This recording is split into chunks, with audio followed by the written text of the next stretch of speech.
Oui, mes amis, les nouvelles ne sont pas vraiment bonnes, hein, mais je vais quand même vous lire. Les nouvelles ne sont pas vraiment bonnes, mais je vais quand même vous lire quelque chose ici.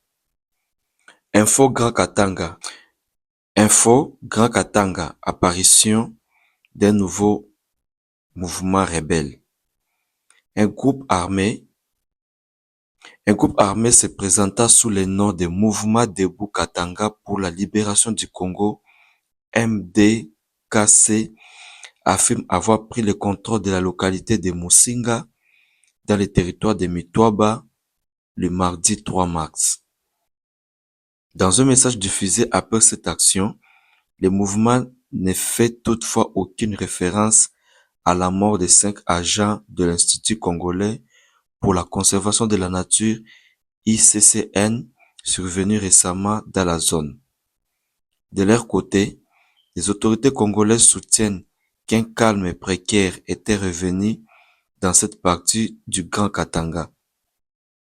Les forces armées de la République démocratique du Congo, FARDC, mènent actuellement des opérations de ratissage selon Radio Okapi. Les MDKC affirment combattre la mauvaise gouvernance de Kinshasa et la tyrannie, réclamant notamment la libération de tous les prisonniers politiques ainsi que les retours des exilés politiques. Voilà encore une autre rébellion qui veut se créer du côté Katanga.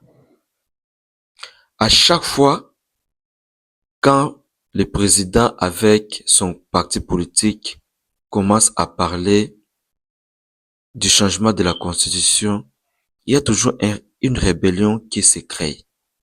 Rappelez-vous, avant la prise de Goma, 2 mois, 3 mois, 4 mois avant, il y avait cette fièvre du changement de la constitution. Le président a même, le président a même commencé à voyager partout en RDC pour en parler. Et quelques jours après, on a vu le réveil du M23 et aujourd'hui nous sommes là où nous sommes. Après la mort de, après la mort de Willy Ngoma, le gouvernement est entré totalement dans la distraction, en croyant comme si ils ont déjà gagné la guerre. Alors que la guerre n'est pas encore gagnée.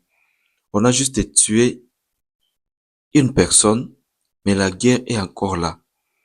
Les localités prises par les rebelles sont toujours entre les mains des rebelles. Les villes prises entre les mains des les villes prises entre les mains des rebelles sont toujours entre leurs mains. Il y a déjà une avancée, le fait de tuer Willy Ngoma. C'est déjà une avancée. Mais ce n'est pas une occasion pour nous de dormir et de commencer à faire d'autres choses ou à amener la distraction dans notre armée. Ce n'est pas le moment de changer la constitution. C'est d'abord le moment de finir avec la guerre. C'est d'abord le moment de changer le quotidien du Congo.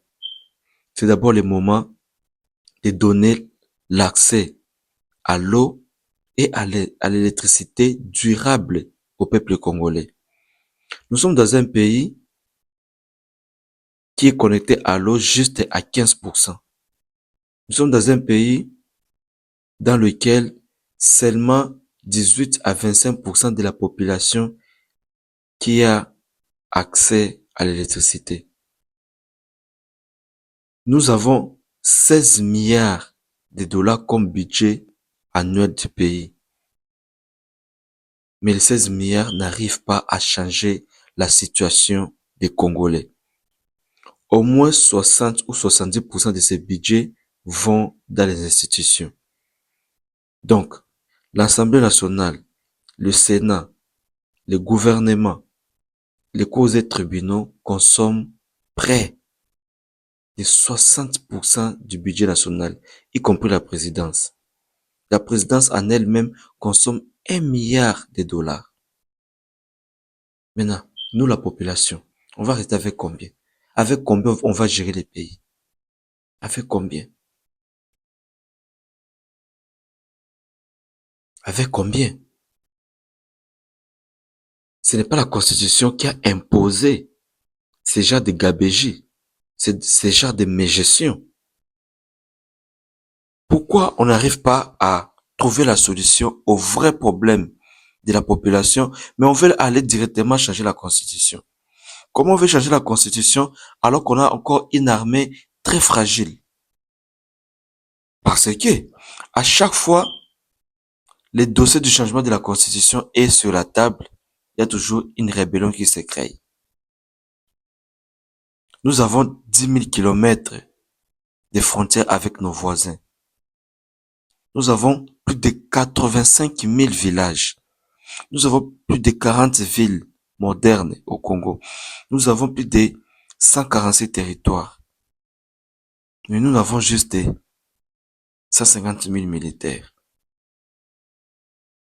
Et toute la partie est est infectée de rebelles. Les rebelles sont partout. Est-ce que vous croyez vraiment avec 150 000 militaires, on peut protéger les pays? La réponse est non. Et là, il y a une nouvelle rébellion qui se crée déjà au Katanga. Avec quelle armée? On n'a pas une armée. On a vu comment les villes tombaient l'une après l'autre. Si ce n'était pas les Américains, mais peut-être à l'instant, les M23 allaient déjà être au Grand Katanga. C'est grâce à la diplomatie de Félix que les Américains ont stoppé l'avancement de M23.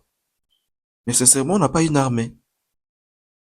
On doit d'abord de chercher à refonder une armée qui pourra résister contre toute attaque,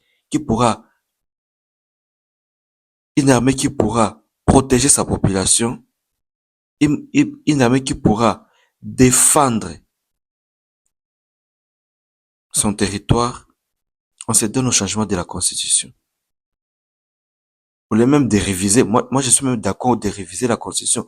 Pourquoi changer? Qui dit changer la Constitution donne accès au changement même des mandats du chef de l'État. Parce que nous sentons comme si le président veut encore faire 2 mandats de plus. Il va vouloir changer les mandats de 5 à 8 ans. Et comme le président qui organise les élections, surtout en Afrique, souvent c'est celui qui gagne, il va encore faire 16 ans. 16 ans plus les 10 ans, ça fera 26 ans au pouvoir. D'abord pendant les 10 ans, vous n'avez pas changé les vécus de la population, mais vous voulez encore 16 ans de plus. Cher président, sortez par la grande porte. Ça, c'est le conseil que je vous donne. Vous êtes un démocrate. C'est déjà le moment de chercher un dauphin pour diriger le Congo après 2028. Ça, c'est le point de vue que moi, j'ai. S'il vous plaît. Pendant ce temps que vous êtes encore là, pendant ce temps que vous arrivez au moins à avoir un budget de 16 milliards de dollars, refonder une armée. On n'a pas une armée au Congo. On n'a pas une armée. Aidez-nous par rapport à ça. S'il vous plaît, cher président, aidez-nous par rapport à ça.